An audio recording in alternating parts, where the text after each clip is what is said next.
আমি সকলকে জানাই যথাযোগ্য স্থানে প্রণাম, শ্রদ্ধা, ভালোবাসা এবং আনন্দিত জয়গুরু। আজকে আমরা সকলে সকাল ভোর থেকে খুব আনন্দ করছি। এই আনন্দে থাকাই আমাদের জীবন। সবাই আমরা জনাগত আজকে দেখুন সবার মনে সবার মুখে মুখে কত আনন্দ। আমাদের এই ব্যথা দুঃখ ভরা জীবন, সংসারে জর্জরিত এই জীবন থেকে যখন আমরা শ্রী শ্রী ঠাকুরের শ্রী চরণতলে আসি, তখন আমাদের জীবনে সব বাধা বিঘ্ন যা কিছু আছে, রোগ শোক সব ভুলে আমরা সবাই যেন আনন্দে মাতোয়ারা হয়ে উঠি। শ্রী শ্রী আচার্যদেব এটাই চাইছেন, আমরা প্রত্যেকেই যেন ঠাকুরের মানুষ হয়ে উঠি। শ্রী শ্রী বড়মা বলতেন, ঠাকুরকে উপলব্ধি করাই আমাদের জীবনে সব থেকে বড় সাধনা। সেই সাধনায় সিদ্ধি লাভ করতে গেলে আমাদের মানুষকে ভালোবাসতে হবে, সবাইকে নিয়ে চলতে হবে।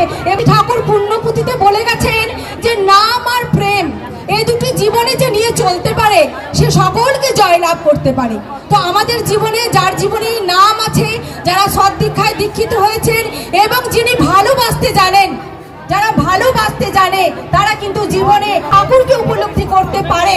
এখানে যত মানুষ উপস্থিত আছেন সবার ভিতরে ঠাকুরও বিরাজমান।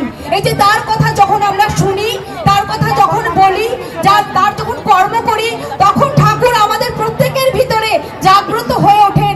এই ঠাকুরত্ব জাগায় আমাদের কাজ, এই ঠাকুরত্ব জাগ্রত করার জন্যই আমাদের এই অনুষ্ঠান, আমাদের তার কথা শোনা, তার কর্ম করা। যত কর্ম করবেন, এই দীক্ষাপত্র সমীক্ষা কাজ যে মায়েরা করছে তারা প্রতিনিয়ত পদে পদে ঠাকুরের এই দয়াকে অনুভব করতে পারছে। আমাদের সকল জনার সব কল্যাণ, সব কিছু তারই করুণারই দান। আমাদের জীবনে যা কিছু পেয়েছি না আমরা, এই ঘর সংসার জীবন স্বামী সন্তান সব কিছু তারই দয়া। তাই আসুন আজকে সময় আপনারা সকলে ঠাকুরকে নিয়ে চলবেন এবং আমার একটাই সবার কাছে অনুরোধ যে তাকে ভালোবাসবেন।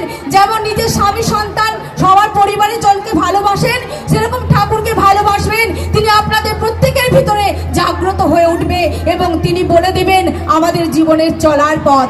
আসুন আজ সর্বশেষে বলি, বহু জন্মের পুণ্যের ফলে দয়াল তোমার চরণের তলে নভি আছি আশ্রয়, হে ঠাকুর দয়াময়। আমাদের অনেক ভাগ্য ভালো, ঠাকুরকে যুগপুরুষোত্তমের দীক্ষা আমরা পেয়েছি। আর এই যুগপুরুষোত্তমের দীক্ষা ছাড়া, তার দেখানো পথে চলা ছাড়া আমাদের জীবনে বাঁচা বাড়ার আর কোনো পথ নেই। তাই ঠাকুর বলে গেলেন, যে আচরণ বাক্য কর্ম বাঁচা বাড়ার উৎস হয়, তাকেই জানিস ধর্ম বলে, নইলে ধর্ম কিছুই নয়। আসুন আপনাদের প্রত্যেকেরই মঙ্গল প্রার্থনা করি আমি দয়াল ঠাকুরের চরণে। সকলে সব পরিবার সবাইকে নিয়ে খুব ভালো থাকবেন, আনন্দে থাকবেন, সর্বোপরি ঠাকুরকে মাথায় নিয়ে চলবেন। জয় গুরু, বন্দে পুরুষোত্তম।